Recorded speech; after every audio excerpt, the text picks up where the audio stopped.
everyone, this is Avantika. So welcome back to my YouTube channel. So today I'm going to talk about a little bit different aspect of a CA aspirant life. Yes, today I'm going to share my experience being a participant of Best Presenter PPT at the regional level NTS organized by our institute ICI. सो कुछ समय पहले मैंने कुछ reels भी share की थी अपने branch और रीजनल लेवल कंपटीशन की, जो कि ज़्यादा लोगों ने तो नहीं देखी, और अगर आप भी उनमें से एक हो तो ये पूरी वीडियो देखने के बाद उन शॉर्ट्स को भी ज़रूर शेयर करना।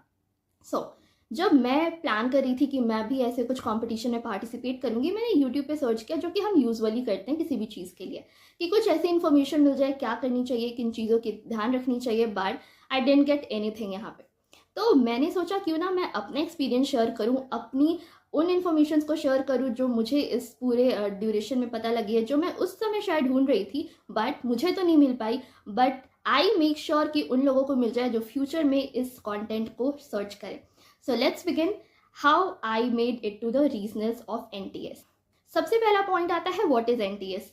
अगर आप ये वीडियो देख रहे होगे आपको तो पता होगा, but still so NTS that is national talent search, ये कॉम्पिटिशन है जो आईसीआई ऑर्गेनाइज करवाती है to develop the soft skills of CA aspirants.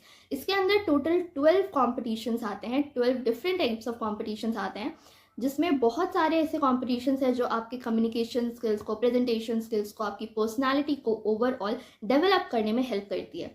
दो बहुत सारे स्टूडेंट्स इसमें पार्टिसिपेट नहीं कर पाते और कुछ स्टूडेंट्स इंटरेस्टेड भी नहीं होते, बट जो लोग इंटरेस्टेड होते हैं और जो लोग फर्स्ट टाइम जा रहे हैं ब्रांच लेवल या रीजनल लेवल में पार्टिसिपेट करने, all the very best to you people, और ये वीडियो आपके लिए ही है।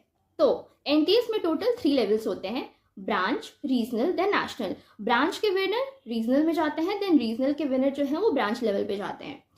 तो जब रिसेंटली आईसीआई ने नोटिस दिया था कि एनटीएस होने वाला है, तो मैंने सोचा क्यों ना मैं भी पीपीटी में पार्टिसिपेट करती हूँ, और ये मेरा फर्स्ट टाइम था, मुझे नहीं पता था कैसे प्रेजेंट करना होता है, क्या करना होता है, but I took this thing और मैं जीती भी अपने ब्रांच लेवल पे। देन मैं रीजनल लेवल के लिए गई थी। नाउ ब्रांच लेवल पे तो चीज़ें शॉर्टेड होती है, आपका जो भी नियर बाय ब्रांच है वो जब नोटिस रिलीज कर रहे हैं कि हाँ हमारे ब्रांच में ये कॉम्पिटिशन इतने डेट को हो रहा है, उसके लिए आप वहाँ पे रजिस्टर कर दो, वहाँ पे जाके पार्टिसिपेट करो। जो भी गाइडलाइन और इंस्ट्रक्शंस होते हैं साथ में ही उस फॉर्म में अटैच्ड होते हैं, तो वहाँ से आप रीड करके डायरेक्टली रजिस्टर करके ब्रांच लेवल पे जाके कंपटीशन में पार्टिसिपेट कर सकते हो। उसके बाद जब आप वहाँ पे जीतते हो ना, आपको डायरेक्टली इंस्टीट्यूट से मेल आता है कि आपका जो रीजनल लेवल है वो कहाँ पे होने वाला है।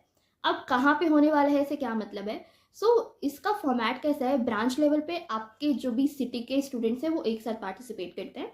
रीजनल लेवल पे, रीजनल मीन्स हमारे इंस्टीट्यूट ने 5 रीजन्स दिए हुए, that is central, east, west, south and north. तो हर एक रीजन के ना कॉम्पिटिशन्स होते हैं रीजनल लेवल पे, लाइक 5 रीजन्स में कॉम्पिटिशन होता है। देन हर एक रीजन्स के जो स्टूडेंट्स होते हैं वो नेशनल लेवल पे कम्पीट करते हैं। हमारा जो कॉम्पिटिशन था वो रायपुर ब्रांच ने ऑर्गेनाइज करवाया था, वो भी सेंट्रल रीजन में आती है और हमारा ब्रांच भी सेंट्रल रीजन में ही आता है।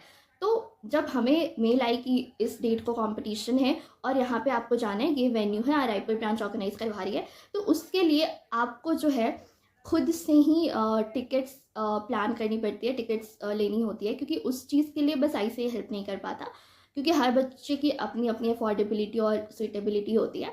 तो जो टिकट्स है वो आपको अपने आप ही मैनेज करना पड़ेगा। अब हाँ, बहुत टाइम ऐसा भी होता है कि शॉर्ट नोटिस होता है, तो तत्काल टिकट या फ्लाइट जो भी चीज़ें हैं उसकी आप देख सकते हो और उस हिसाब से अपनी टिकट्स करवा सकते हो।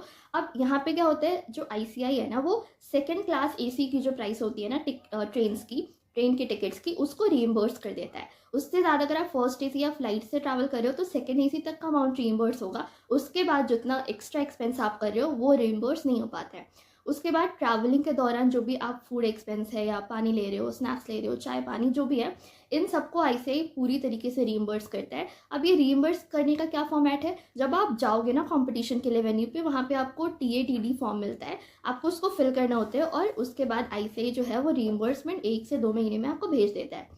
अब बात आती है मैम पहुँच तो गए, उसके बाद क्या? उसके बाद आपको क्या करना है, वहाँ पे जो भी अकोमोडेशन है और वहाँ पे 2-3 दिन का, जितने दिन का भी आपका प्रोग्राम है, उस दिन का जो फूड अरेंजमेंट है और अकोमोडेशन का अरेंजमेंट है वो उस ब्रांच की रिस्पॉन्सिबिलिटी होती है जहाँ पे आपका जो रीजनल लेवल कंपटीशन है वो हो रहा है। जैसे हमारे यहाँ रायपुर ब्रांच ने करवाया था, तो रायपुर ब्रांच ने ही सारे स्टूडेंट्स की अकोमोडेशन और फूड का भी अरेंजमेंट करा हुआ था। अब यहाँ पे होता है कि मैम हम अपने पेरेंट्स को लेके जा सकते हैं या नहीं। वैसे मेरे साथ भी सिचुएशन आई थी, आप पेरेंट्स के साथ जा सकते हो, बट ऐसे भी केसेस होते हैं कि फिर पेरेंट्स को अपना देखना होता है, वो उसके लिए आईसीआई अरेंज नहीं कर पाता, क्योंकि होटल होते हैं ना वो स्टूडेंट्स के अकॉर्डिंगली ही बुक होते हैं। तो पेरेंट्स अगर जा रहे हैं आपके साथ तो दे नीड टू सी कि हाँ उनको कैसे कहाँ पे अरेंज करना है। नहीं तो कहीं कहीं पे जो हमारे इंस्टीट्यूट के सर होते हैं, चेयरमैन सर होते हैं, जैसे उस ब्रांच में जो चेयरमैन सर थे उन्होंने मेरी हेल्प कर दी थी। जो मैं आपको टिप्स देना चाहूँगी वो ये रहेगी कि आप जब भी जाने का सोच रहे हो ना, तो आपके ब्रांच में और भी जो कंपटीशन होते हैं उनके विनर और रनर अप होते हैं, आप उनके साथ ही जो भी जाने का स्केड्यूल है वो प्लान करो। सो डैट उससे क्या होगा ना, आप सारे इकट्ठे जाओगे तो आपको एक रूम मिलेगा। अदरवाइज वहाँ पे क्या होता है, एक रूम में 2-3 लोग रहते हैं ना, तो आपको दूसरे ब्रांच वालों के साथ फिर एडजस्ट करना पड़ता है, तो बहुत लोगों के लिए वो कन्वीनियंट नहीं हो पाता है। तो अगर आप अपने ब्रांच वालों के साथ प्लान कर रहे हो जो कि आपके फ्रेंड्स हैं, तो it will be more fun. Now अब जब मैं फर्स्ट टाइम गई थी तो मेरा भी ऐसा था कि हाँ वहाँ पे जाना है, कंपटीशन है, ये है वो है, पूरी तरीके से प्रिपेयर करके जाना है, ये वो दिस दैट जो भी एक माइंड में आता है। But regionals is not, regional national और ब्रांच लेवल जो भी आप बोलो, it is not only about competition, क्योंकि जीतना तो सिर्फ दो कोई है ना, विनर एंड रनर अप, वो लोग ही जीतेंगे, वो लोग ही आगे जाएंगे। बात जब आप ब्रांच से रीजनल लेवल जाते हो ना, the amount of respect you get वहाँ पे, लाइक इट्स वर्थ इट कि आप इतना ट्रैवल करके, दूर ट्रैवल करके जा रहे हो, आपको वो पूरी तरीके से फील होगा, वो रिस्पेक्ट फील होगा कि हाँ आप अपने ब्रांच के विनर हो, आप अपने ब्रांच को रिप्रेजेंट कर रहे हो। तो इन अपॉर्चुनिटीज़ को मिस मत करना ये सोच के कि क्या ही हो जाएगा, क्योंकि बहुत कुछ होता है। आपको ऐसा लगता है जब आप ब्रांच जीतते हो कि हाँ चलो मैं जीत गया करके, पर जब आप वहाँ पे जाओगे ना, तो वहाँ पे ऐसा रहेगा कि यार यहाँ पे इतने सारे विनर्स हैं, सब इतने सारे लोग आए, सब टैलेंटेड है, सब एक दूसरे से बहुत अलग है, सारी सीए एस्पिरेंट हैं। किसी की कम्युनिकेशन स्किल अच्छी है, किसी की प्रेजेंटेशन स्किल अच्छी है, किसी का ओवरऑल पर्सनालिटी इतना अच्छा होता है। तो ये सारी चीज़ें, और वहाँ पे आपको बहुत ज़्यादा सीखने को मिलेगा। Instead of focusing more on कि जीतना है करके, आप लोगों से कनेक्शन बनाओ, उनसे बात करो, फ्रेंडशिप करो, उनसे सीखने की कोशिश करो। 2-3 दिन में उतना कुछ नहीं हो पाता, बट अब जब उनसे कनेक्ट करके रहते हो ना सोशल मीडिया पे, व्हाट्सएप पे, तो वो चीज़ें धीरे धीरे आपको पता लगती रहती है। अब आपको अभी सिर्फ ब्रांच रीजनल एनटीएस का पता है, कल को आपको कुछ और चीज़ें भी पता होगी जो दूसरे ब्रांच वाले करवा रहे हैं बट आपके यहाँ नहीं हो रहा, तो आप अपने ब्रांच को पूछ सकते हो कि हमारे यहाँ कब होगा, नहीं हो रहा है, ठीक है। तो काफ़ी सारी चीज़ें इस तरीके से आपके अंदर भी इम्प्रूव होगी, क्योंकि सीए एस्पिरेंट या सीए करना इज़ नॉट ओनली अबाउट किताबें पढ़ ली, कॉम्पिटिशन में पार्टिसिपेट कर लिया, जीत के आगे नहीं। It's all about the networking, अपनी पर्सनल ग्रोथ, जो कि आईसीआई का भी मोटिव है। तो ये सारी चीज़ें हैं ना। टॉकिंग अबाउट माई एक्सपीरियंस, मेरा एक्सपीरियंस बहुत ही ज़्यादा अच्छा था। दो मैं नेशनल्स में नहीं जा पाई, मैं नहीं जीती थी रीजनल्स में, but the experience was great. अगर आप मेरे शॉर्ट्स भी देखोगे आपको समझ में आ जाएगा हमने कितनी मस्ती की थी। And it is worth travelling more than I think 24 hours. हमारा कुछ 27-28 आवर का ट्रैवल था मेरे घर से और रायपुर तक का। तो लाइक बीच में बहुत ज़्यादा फ्रस्ट्रेशन भी हो गई थी, बट ठीक है, वहाँ पे जाने के बाद एवरीथिंग वाज वर्थ इट, बहुत मज़ा आया था। एंड आई वाज वेटिंग कि नेक्स्ट एनटीएस कब हो और मैं फिर से पार्टिसिपेट करूँ, फिर से रीजनल्स में जाऊँ, उन फ्रेंड्स से मिलूँ जो मैंने वहाँ पे बनाए। तो या आई एम वेरी एक्साइटेड। यार आपको भी बहुत एक्साइटेड होना चाहिए अगर आप भी ब्रांच में पार्टिसिपेट करने वाले हो या रीजनल्स के लिए जाने वाले हो। तो all the very very best. आप रीजनल्स में जाओ, नेशनल्स में जाओ, जीत के आओ, अपने ब्रांच को प्राउड फील करवाओ और साथ ही साथ खुद को भी ग्रो करो। नाउ अभी ये तो हो गया मेरा एक्सपीरियंस कैसा था, कैसे गई, क्या चीज़ें होती है, बहुत कॉमन सी चीज़ें। बट इसके साथ साथ आईसीआई जो 12 डिफरेंट तरीके का कंपटीशन कराते हैं, इसके भी अलग रूल और गाइडलाइन होते हैं।